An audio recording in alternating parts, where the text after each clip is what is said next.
పావుల కడ్డీలు ఏం జరిపోతుంది? ₹100 రాస్తారు రాజారండి. 10 పైసలు కర్పూరం. 10 పైసలు కర్పూరం. కర్పూరం.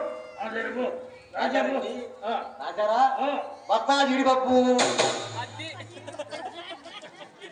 అరబత్తా బాదంపప్పు, మడుగు మైదా పిండి, 10 కిలోల పంచదార, కిలో కిస్మిస్, 1/2 కిలో యాలకులు. ఇంతవరకేనాయన ఈ నెలంతా చూసి జాగ్రత్తగా సత్తుకుని వాడుకుంటాం. మాట్లాడరేంటి అడుగారు? నోరట్ట ఎల్లబెట్టా బిడిచిపోలాగా బిడిచిపోయారేంటి? రత్తప్ప గారు ఇవన్నీ తింటానుక బ్లాక్ లో అమ్ముకోరండి. పొద్దున పూట జీడిపప్పు ఉప్మాలో వేసి పెడతాను, మధ్యాహ్నం పూట నేతిలో వేసి పెడతాను.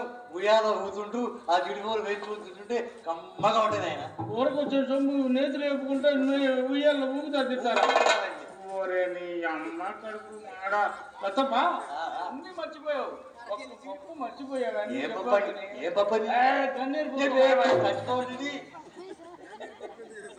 ముండా ఊరకొచ్చిందని జీడిపప్పు బస్తాలు తిన్నా చచ్చిపోతారు. ఈ అడుగు సార్లు అడుగు పెట్టేదో లేదో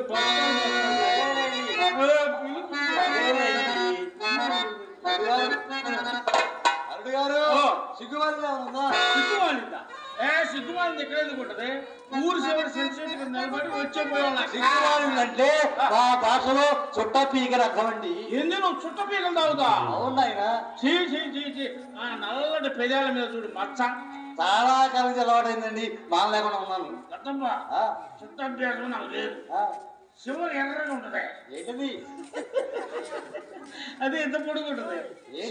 సిగరెట్ తప్పు. సిగరెట్ తప్ప నాకు లేదు ఆయన. లేదా? లేదండి. అయితే 10 పైస్ ఇస్తా. గంట వరకు చుట్టుకొట్టుకోండి. చివరికి వెళ్ళిపోయి అయిపోయిందని ఇమ్మంటా?